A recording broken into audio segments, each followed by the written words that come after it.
Uh, yeah, I thought we actually competed well in the second half. We matched them quite well in the third quarter. I think we probably held it to one goal apiece, but then they had a pretty strong breeze in that third quarter, and we battled hard. But look, they're just simply a lot better, classier outfit than us at the moment, and we're well behind them. You've previously stated that there was no talk of last year's grand final loss, but do you think internally that could have played on the players' minds at all? I don't think so. We've got about 14 guys in our side today that didn't play in the grand final last year, so I don't see how it's got anything to do with them.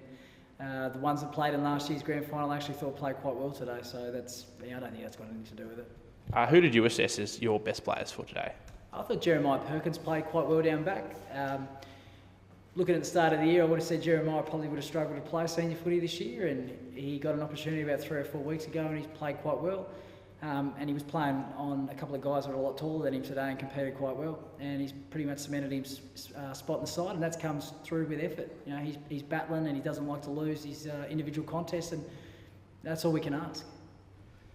Being down at half time must be hard, but what was said to the players to keep their spirits positive going into the second half of the game? We've set a few challenges down at half time to a few of them, and I think there was a couple of guys that didn't look scared, but they didn't look like they were trying. And when you come up against teams like this, they just smash you. And we had periods of football where we thought we controlled the game, especially in the second quarter when we had the breeze, but we didn't capitalise and put scoreboard pressure on. And then we just made some basic skill errors, which just, teams like North Launceston hurt you all the time, and they don't miss goals. Any injuries to take away from today? No, I think we come through unscathed. Just shattered pride, I think, is a fair bit we take out of that. And I think there's a few guys that need to look at themselves and probably look at what it means to play for the club, and to play senior footy. It's not just it's not a right.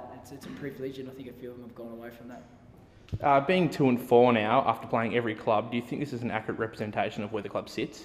Probably, given the personnel that we lost over the summer, and then we've had 5 guys that have gone down with injuries, and 3 of them a long season. And at the moment, we're probably struggling with a bit of depth, and you lose Bryce and Thor out of the midfield, and that's that hurts you. And especially in games like today, you want those guys playing. And but it's given an opportunity to a lot of young kids too that have come up. As I said, we've had 14 guys that have been blooded into our senior side now, and that's a good thing going forward. What do you think you can implement to keep the playing group positive going into the remaining 2/3 of the season? It's probably just staying focused on their actual individual tasks and where they're playing on the ground. And we had a lot of guys today that got caught ball watching, and North Launceston have got a lot of smart players like Whitford and Couch who just get to the right position, and we had guys watching the footy, so it's probably teaching them where to actually run. And they would have got a bird's eye view today watching some of their good mids. If they didn't learn anything today watching some of the opposition, then they didn't get anything out of the game. If I'm right, this is your last game as senior coach before Darren Winter returns. Do you think the return of Winter will have an effect on the players? And are you disappointed that you won't be able to attend all these press conferences anymore?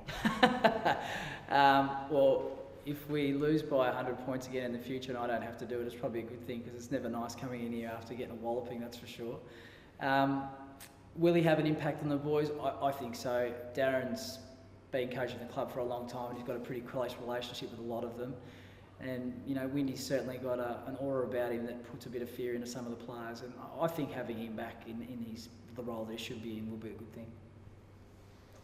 Solid win against last year's grand final counterpart. Was there any talk of last year's dominant grand final win as motivation for this week? No, look, we've been focusing on us in terms of preparing for this year. At the moment, the old cliche, 1 week at a time. For us, it's about putting some things in place for this week and trying to tick those boxes as we move forward in the season. It's obviously hard when you have such a big win, but who did you assess as today's best players? Coach was pretty good today. Taylor, he was dominant through the midfield. Tommy Bennett's leading patterns up forward, providing the hit-up lead for us was sensational. And really in an even spread. It was really hard doing those best players when you win by a lot. Our first gamers, Jaden Harris come in, competed, played his role really well across half forward. Jack Mazengard, a boy from Clarence earlier in the year, joined us. Slowly improved and has become a really good inside bid, and he played his second game from the first game was against Glenorchy, but he played his first game and earned his spot and competed really well inside. Bennett looked lively again with 4 goals. It must make his job easier when there's players like Couch and Cox Goodyear coming into the lineup. Yeah, at times our ball movement was really good. We shifted the defence and allowed Tommy to play his role and hit up at the footy, and he's got really good hands, and when the ball's in his area, he's pretty hard to stop. He's probably the most dominant forward in the comp at the moment.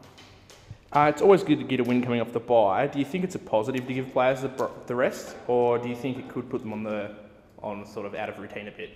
Yeah, routine. We had a pretty good solid block of training over the last couple of weeks. We've sort of, as a club, been a bit all over the shop over the first month. We've had the illness go through, and just our pre-season preparation was probably not quite where we wanted it to do. So as a group, we're building. It's a long season, so for us it's just about each week ticking the boxes, getting the K's in the leg and working on things that we need to work on. Any injuries to come out of today? Yeah, Bart looks like he's done a hammy. It looks like it was a pretty serious one, so he'll be 3 to 4 weeks, I would imagine. But everyone else got through okay. Bo Sharma hasn't been seen in North Launceston colours for several weeks. When will we see him back? At this stage, Bo should return next week against Lonnie.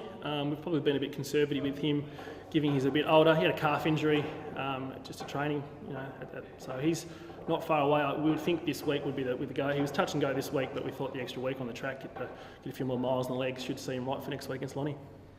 Any other foreseeable changes at this stage? At this stage, no. We've lost a couple to the Mariners. We may get have some return from that, but again, unlikely. They'll probably play allies and some school footy. So some boys have gone off to play school footy in Simo and Fletch and a few of our guys around that area. So pretty good in terms of fitness and health at the moment. So the group's pretty settled for what we have. So I think we'll probably, with Sharman, maybe in for Bart next week. Launceston had a 1-point win today over Glenorchy. Were you going confident after the round 1 win over them? Launceston's been building. There's 2 pretty good teams there, so it's going to be a good week this week on the track. The game should be a ripping contest. It'll be a pretty big crowd for crosstown rivals, and it's one of those weeks and one of those games where hopefully the spectators come along and see a really good contest. Yes,